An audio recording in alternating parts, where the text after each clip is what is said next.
सरोज।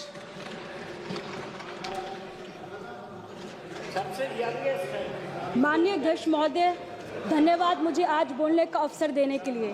मैं सबसे पहले भारत के संविधान के रचयिता बाबा साहब डॉक्टर भीमराव अम्बेडकर जी को श्रद्धांजलि अर्पित करते हुए अपनी बात शुरू करूंगी। भारत का संविधान दुनिया का सबसे विस्तृत, सुंदर और अनोखा संविधान है। ये ऐसे भावनाओं के साथ बनाया गया है जो समानता, बंधुता और राष्ट्र एकता को बल देती है। आज जो मैं यहाँ खड़ी होकर अपनी बात कर रही हूँ, यह शक्ति हमें हमारे संविधान ने दी है। हमें गर्व है कि हमारी पार्टी के स्वर्गीय मुलायम सिंह जी और हमारी पार्टी के अध्यक्ष श्री अखिलेश यादव जी हमेशा संविधान के मूल्य की रक्षा की और सामाजिक न्याय के लिए संघर्ष किया। हमारे देश में हर नागरिक, चाहे जाति या धर्म कोई भी हो, खुद को सुरक्षित और शामिल महसूस करता है।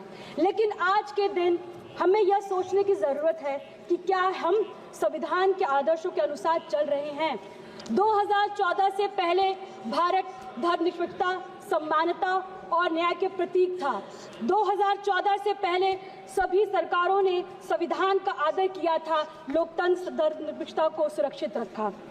पिछले 10 वर्षों से जब से एनडीए सरकार सत्ता में आई, इस सरकार ने संविधान की संस्थाओं पर निरंतर आघात करना जारी रखा। विकास के वादे पर विनाश की एक अंतहीन कथा रखी है। सरकार की नीतियां एक धर्म और प्राथमिकता देकर धर्मनिरपेक्षता को कमजोर कर रही है। असहमति जताने वाली को देशद्रोही कहा जाता और उनके खिलाफ हिंसा या धमकी को सही ठहराना आर्टिकल 19, आर्टिकल 21 सीधा उल्लंघन है। तुम्हारी फाइलों में गांव का मौसम गुलाबी है, तुम्हारी फाइलों में गांव का मौसम गुलाबी है, मगर ये आंकड़े झूठे हैं और ये दावा किताबी है। 2018 में लाए गए इलेक्टोरल बॉन्ड ने राजनीतिक फंडिंग में पारदर्शिता को खत्म किया, जिसे सुप्रीम कोर्ट ने असंवैधानिक बताया। कंट्रोवर्शियल कृषि कानून ने किसानों का विश्वास तोड़ा, उन्हें रद्द किया गया, लेकिन किसानों की समस्या आज भी अनसुलझी है। मंदिर मस्जिद के नाम पर संभल जैसे नए नए विवाद को जन्म देकर समाज में निरंतर घृणा और नफरत का माहौल पैदा किया जा रहा है। मगर मैं कहना चाहूंगी, सत्ता में बैठे लोगों ने ये कैसा हिंदुस्तान कर दिया, सत्ता में बैठे लोगों ने कैसा हिंदुस्तान कर दिया, बेजान इमारतों को हिंदू मुसलमान कर दिया। स्वतंत्र संस्थानों और मीडिया को दुरुपयोग किया जा रहा है। दलित की बेटी का अपहरण होना, उनका रेप कर दिया जाना, उनके शव को पुलिस द्वारा रात को पेट्रोल डालकर जला दिया जाना, उनके घरों में आग लगा दिया जाता, सभी घटनाएं 70 वर्ष के बाद भी हो रहा है। यूपी सरकार ने ESM लागू कर हड़ताल पर रोक लगाया है। राज्य में कोई भी कर्मचारी आज 6 महीने तक हड़ताल नहीं कर सकता है। साल 2014 से पहले तक जितने भी चुनाव हुए उन पर कभी उंगली नहीं उठी है, परंतु पिछले कुछ वर्षों में जिस प्रकार EVM पर उंगली उठी है, मत के साथ हेरफेर की बात समझ में आज सामने आई है। इससे निश्चय मतदाताओं के मन में भ्रम पैदा हुआ है। मैं आप सभी से आग्रह करती हूँ कि पिछले 10 वर्ष में ध्यान दें। यह ऐसा दशक रहा जिसमें हमारे संविधान जो हमें एक राष्ट्र के रूप में जोड़ता है, को कमजोरी करने की कोशिश की जा रही है।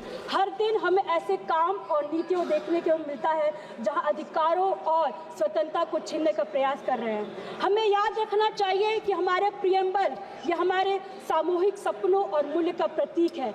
ये जस्टिस, लिबर्टी और इक्वालिटी की बात करते हैं। ये केवल शब्द नहीं है, बल्कि हमारे लोकतंत्र की नींव है। ये सिद्धांत हर नागरिक के सम्मान और गरिमा से जीने का अधिकार सुनिश्चित करने के लिए बने हैं। समाजवादी पार्टी पिछड़े, दलित, अल्पसंख्यक समुदाय के साथ मजबूती से खड़ी है। उनके अधिकारों को उत्थान करने का प्रतिबंध है और हम सुनिश्चित करते हैं कि उनकी आवाज़ हर राजनीतिक चर्चा में सुनी जाए। जाति जनगणना को हम सामाजिक और आर्थिक असमानताओं को दूर करने और समान अवसर प्रदान करने के लिए आवश्यकता मानते हैं। हमारा संविधान की मूल भावना है ये कि समाज के अंतिम पायदान पर खड़े व्यक्ति को मुख्य धारा से जोड़ना। हमारी पार्टी और हमारे नेता पीढ़ी के माध्यम से संविधान की उसकी मूल भावना सपना को साकार कर रहे हैं। भारत का संविधान हमें देता है संदेश, भारत का संविधान हमें देता है संदेश, हम सब बाद में सबसे पहले हमारा देश। जय भीम, जय समाजवाद। Thank you.